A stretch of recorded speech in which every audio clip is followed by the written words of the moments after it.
The moment I walked into TechCorp's headquarters that Thursday morning, something felt off.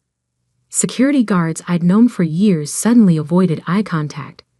Sarah from HR was hovering near my office, clutching a manila envelope. And my brother David's executive assistant had already cleared his schedule, unusual for our busiest development day. I'd spent 15 years building TechCorp's software division from scratch, turning our father's modest IT consulting firm into a $300 million enterprise. Every critical system, every proprietary algorithm, every line of core code had my fingerprints on it. But apparently, that didn't matter when it came to traditional succession. Kate. David's voice boomed across the open office. Family meeting. Now. I followed him into the conference room, already knowing what was coming. Dad sat there, looking older than his 65 years, hands clasped tightly on the mahogany table.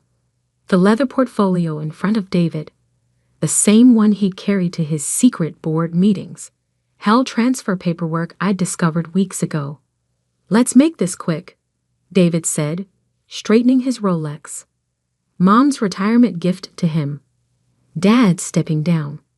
Boards appointed me CEO, effective immediately. I kept my face neutral, thinking of the encrypted hard drive in my bag. "Congratulations." "Thanks, sis." He smirked, shuffling papers. "Now about your position." "David," Dad interrupted, "maybe we should discuss the transition plan first." "No need." David waved him off. "Kate, you're fired."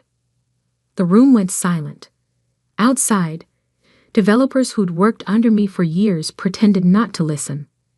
"The board feels," David continued, emphasizing board like it wasn't just him and his golf buddies, "that your role is redundant. We're bringing in a new CTO from Microsoft. Someone with," he paused for effect, "actual management experience." I thought about the licensing agreements buried in my personal safe, the patent registrations filed under my holding company, the kill switches I'd quietly embedded in every major system. "You're firing your own sister?" Dad's voice cracked. "David, she built our entire software platform." "She wrote some code," David interrupted. "Code we own. Code any decent developer could maintain. Right, sis?" I smiled slightly, remembering the hundreds of sleepless nights spent architecting systems they thought were just code. The thousands of hours innovating solutions they couldn't even understand. The patents I'd filed personally while they focused on golf scores and board seats. "Right?" I said quietly. "Just code. Security will escort you out," David continued, enjoying his moment. "Standard termination package. 3 months' salary, health insurance through the month. Oh, and we'll need your laptop." I handed over the decoy laptop I'd brought specifically for this moment. My real work machine was already wiped and destroyed. "Any questions?" David was practically glowing with authority. "Just one," I said, standing up. "Have you reviewed our software licensing agreements?" He frowned. "What?" "The licensing agreements. For all our operational systems. The ones that need renewal. Legal handles that stuff." He waved dismissively. "It says everything's current." I nodded. "Of course." "Well, good luck, David." "Dad." I turned to leave, then paused. "Oh, and you might want to check who actually owns those patents you think are just code." "What's that supposed to mean?" David's smile faltered slightly. "Nothing. Just keep Monday morning free. You might have some technical issues to deal with." "Are you threatening me?" He stood up, face reddening. "In my company?" "Your company?" I smiled. "We'll see about that. Enjoy your weekend, CEO." Security waited to escort me out. Jeff, the head guard who'd watched my kids when they visited, whispered, "Sorry, Kate. This isn't right." "It's fine, Jeff," I replied, loud enough for others to hear. Everything's working exactly as designed. At my car, I made 2 calls. First to Marcus, my patent attorney. Execute Plan B. Monday, 9 a.m. sharp. Then to Lisa, my best developer who'd quit last month for a new opportunity. Actually, a position at my shadow company. Start the clock. And Lisa? Make sure every system logs show exactly who owns what. My phone buzzed with messages from the development team. Kate, half of us are ready to quit. This is Bull's ***. We're with you. David doesn't even know how to open a command prompt. I replied to all. Stay put. Monday will be interesting. Dad called twice. I let it go to voicemail. He'd made his choice 3 months ago when he'd let David stack the board with his country club friends. At home, I poured a glass of wine and opened my personal laptop. On the screen, a dashboard showed every TechCorp system, every license, every patent, all registered to Medici Solutions, my private company. David thought he'd inherited our father's company. In reality, he'd just gotten an empty shell, dependent entirely on technology he didn't own. My phone buzzed again. A message from David. Whatever you're planning, stop it. You're embarrassing yourself. I didn't reply. Instead, I set a countdown timer for Monday, 9 a.m. Eastern Standard Time. In 72 hours, every system in TechCorp would require license renewal. Every patent would need renegotiation. Every piece of just code would remind them exactly who built their empire. Sometimes the best revenge isn't making a scene. It's waiting for them to realize just how badly they've miscalculated. And David? He was about to get a very expensive lesson in software licensing. I spent Friday watching TechCorp's internal systems through my remote access. Access David didn't even know existed. Teams were scrambling to document processes, clearly realizing I was the only one who fully understood our architecture. The new CTO from Microsoft, Alan Brooks, had arrived early, already making rookie assumptions about our proprietary systems. My secure phone buzzed, a message from Lisa. Brooks just tried to access the core repository. Should I let the authentication fail now? No, I replied. Let him think he has access. Monday will be sweeter if they're confident. Through the security cameras I still controlled, another detail David had overlooked. I watched my brother strut around my former department. He'd already moved into Dad's corner office, replaced the family photos with his own achievements. Classic David, always focusing on appearances while missing the infrastructure that kept everything running. My other phone, the one David knew about, kept lighting up with messages. Dad, Katie, please call me. We need to talk about this. David, stop sulking. It's just business. Sarah from HR. Your severance paperwork needs signing. I ignored them all, focusing instead on my laptop where Marcus, my patent attorney, was walking me through Monday's strategy via secure video call. Medici Solutions ownership is airtight, he confirmed, shuffling papers. Every patent, every piece of proprietary code, even the underlying architecture, all registered to your company. TechCorp's been operating on a licensed basis for 5 years.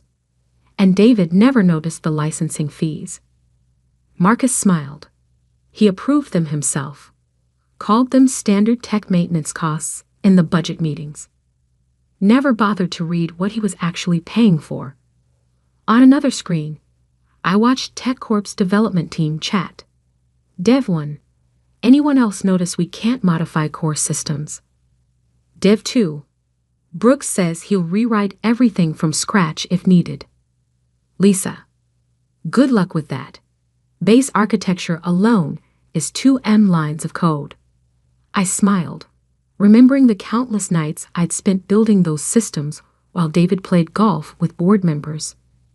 Every algorithm, every innovation, every elegant solution, all carefully registered under Medici Solutions.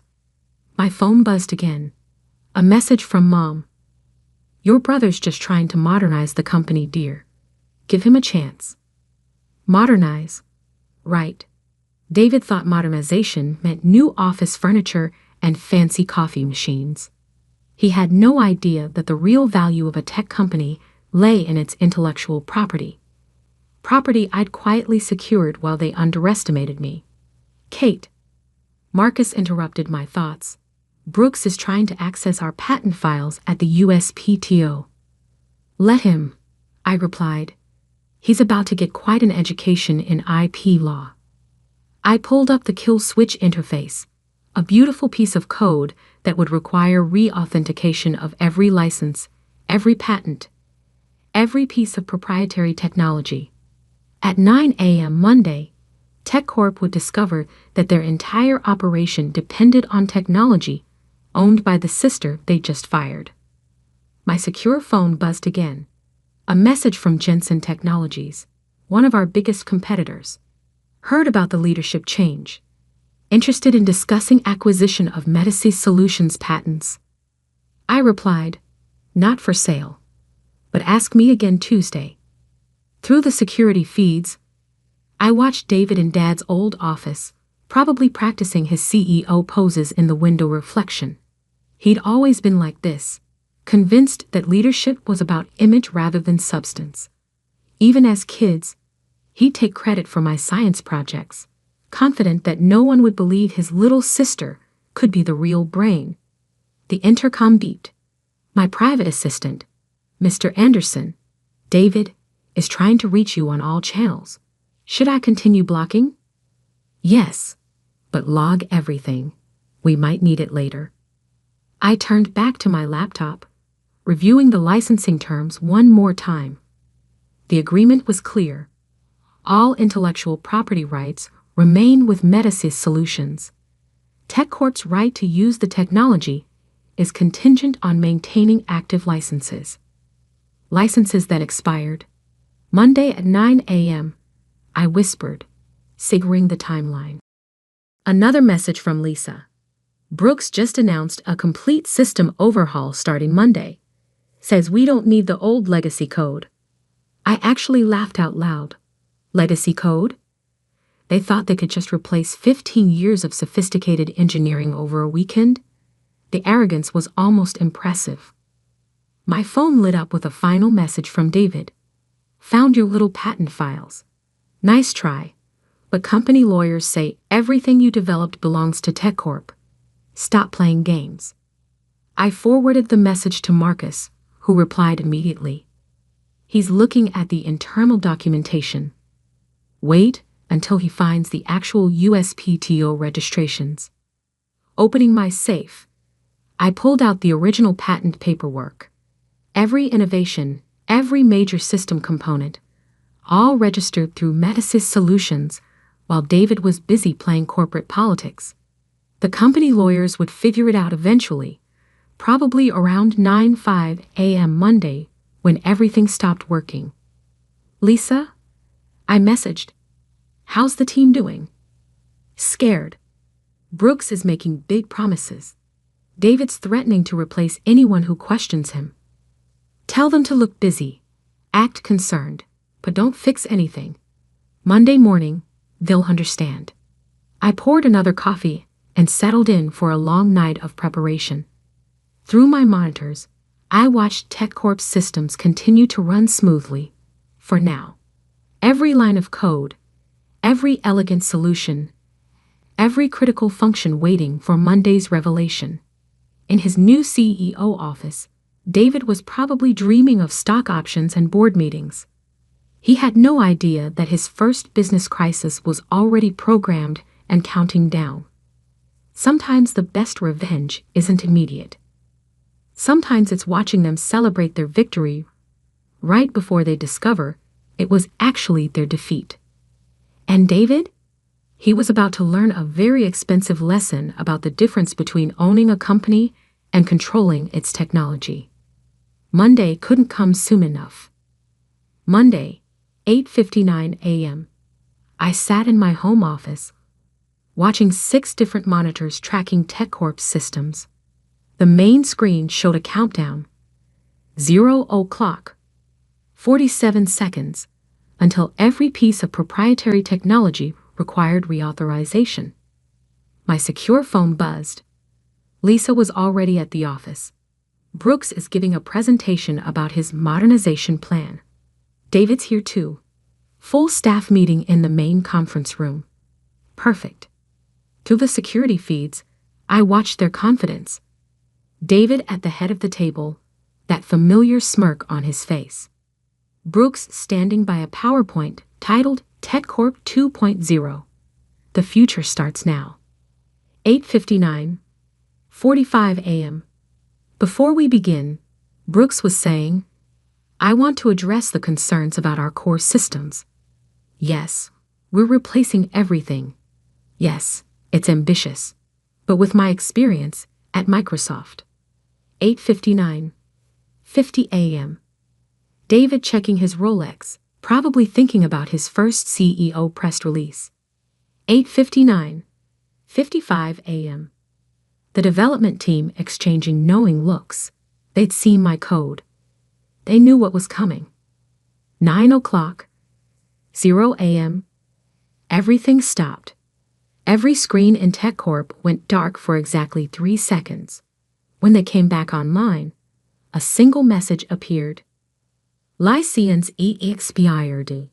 System XCS requires authorization from METAS West LUTIONS.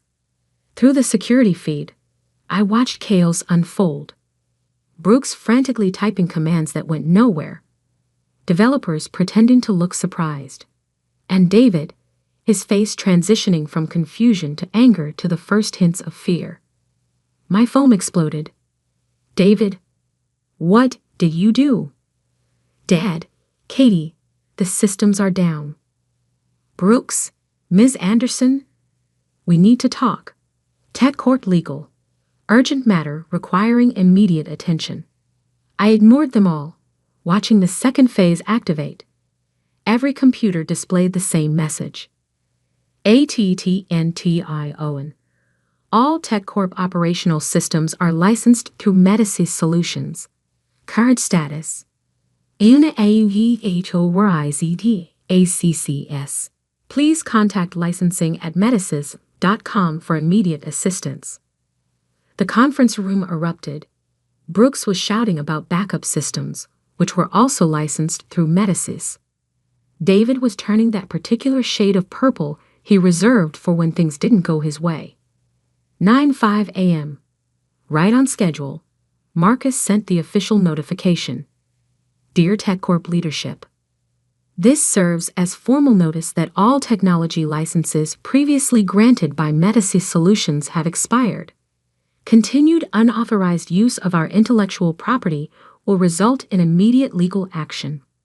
For reference, Metasys Solutions owns patents and rights to TechCorp's core operating system, all proprietary algorithms, customer management platforms, data processing architecture, security protocols. List continues for 3 pages. Current market value of licensed technology, $420 million. Through the cameras, I watched David receive the email, watched him finally understand what just code was worth. My secure phone buzzed again. Lisa, Brooks just tried to access the backup servers. Should I tell him those are licensed too? Let him figure it out, I replied. How's David? Currently yelling at legal about patent law. They're trying to explain what intellectual property rights means. 9:15 a.m. TechCorp's stock had already dropped 30% as news of the shutdown spread. 3 major clients called to cancel meetings. The board was demanding an emergency session. Dad called again. This time, I answered. It was never just code, was it? He said quietly. No, Dad, it wasn't. David, he's threatening lawsuits. Let him. Marcus has 15 years of documentation showing exactly who developed and owned every system. While David was playing CEO, I was building an empire he didn't even understand. Silence for a moment. Then, what do you want? Want? Dad, I own the technology that powers every aspect of TechCorp. Without my licenses, you don't have a company. The question isn't what I want. It's what you're willing to give up to keep operating. Another call beeped through. Jensen Technologies again, probably raising their offer after seeing TechCorp's stock plummet. 9:30 a.m. David finally cracked. His message was desperate. Name your price. Whatever you want. Just turn everything back on. I replied with a single document. Complete transfer of CEO position and controlling shares to me. Effective immediately. You can't be serious, he texted back. Every minute systems stay down costs roughly $50,000 in lost revenue. Take your time deciding. Through the cameras, I watched him read the message. Watched the realization hit that his victory lap had lasted exactly one business day. My phone buzzed again. The board requesting an emergency meeting. With me, not David. Funny how quickly priorities change when millions are evaporating. 10:00 a.m. TechCorp stock down 45%. 3 more major clients threatening to leave. David's precious golf buddy board members calling frantically. I opened my laptop and began typing. Dear TechCorp board. By now you understand the situation. Every piece of technology that makes this company valuable belongs to Metasys Solutions. My terms are simple. Complete leadership change. David's immediate resignation. New board elections. Full control of operations. You have 1 hour to decide between saving the company or watching it become worthless without its core technology. Regards, Catherine Anderson, CEO, Metasys Solutions. As I hit send, Lisa messaged one last time. David's packing up his office. Brooks just called Uber. When should I tell everyone we can turn systems back on? When the paperwork is signed. I replied. And Lisa? Make sure the cameras record everything. Sometimes you need to keep memories of perfect moments. Because sometimes the best revenge isn't just winning. It's making them realize that they never actually had control in the first place. And David? He was about to learn that in tech, the real power isn't in the corner office. It's in the code. By Tuesday morning, the business world was buzzing with headlines. TechCorp leadership shakeup. Catherine Anderson takes control. Tech Sisters revenge. How hidden patents changed a company overnight. Metasys Solutions reveals true power behind TechCorp's success.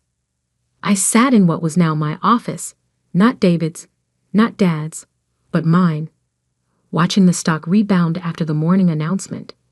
TechCorp shares had jumped 60% since I'd reactivated the systems and revealed our new leadership structure. The developers had given me a standing ovation when I walked in. Brooks was long gone, his modernization plan nothing but recycled paper in the shredder. And David? He'd left his Rolex on the desk. Mom's retirement gift, now looking more like a symbol of premature celebration. My secure phone buzzed. A message from Lisa. Google's CEO wants a meeting. Says your patent portfolio is incredibly impressive. Of course it was. While David had been practicing power poses in mirror reflections, I'd been revolutionizing enterprise software architecture. The patents he dismissed as just code were worth more than TechCorp's entire market cap. Dad appeared in my doorway, looking smaller somehow. The board meeting is at 10, I finished. And yes, you should attend. After all, you're still a shareholder. Minority shareholder, but still. He stepped in, glancing at the changes I'd already made. Gone were the golf tournament trophies and Manager of the Year plaques. In their place, framed patents and system architecture diagrams, the real trophies of a tech company. Your brother has been offered a position at Jensen Technologies, I said, pulling up an email. They think his traditional business experience could be valuable. Of course, they don't know he can't tell a database from a spreadsheet. Katie, it's Catherine, I corrected. Or Ms. Anderson, if we're being professional. My phone buzzed again. Microsoft wanting to discuss licensing agreements. Amazon inquiring about potential partnerships. Tesla's innovation team requesting a meeting. I never saw it, Dad said quietly. All those nights you worked late. The systems you built. I thought. You thought I was just the reliable daughter. The tech person. The support staff. I turned to face him fully. While David played golf with board members, I was building an empire right under your noses. Every system, every innovation, every piece of technology that made this company valuable, it was all me. Through the glass walls, I could see the development team working with renewed energy. They'd all received substantial raises this morning, along with equity in the newly structured company. The family dinner this Sunday, Dad ventured. Your mother's hoping. I have dinner with Google's executive team on Sunday, I replied, checking my calendar. And Monday, I'm meeting with venture capitalists about expanding Medicis solutions. Turns out a lot of people are interested in technology that can shut down a $300 million company with one command. My executive assistant appeared at the door. Ms. Anderson? The tech journalists are here for your interview. And Jensen Technologies called again about licensing agreements. Dad took the hint and stood up. At the door, he paused. For what it's worth, I was wrong. We all were. I know, I said, turning back to my monitors. The market cap proves it. The rest of the day was a blur of meetings, interviews, and strategic decisions. Every hour, our stock price climbed as the market realized what David had missed. TechCorp's value wasn't in its corporate structure or traditional leadership. It was in the technology I'd built and protected.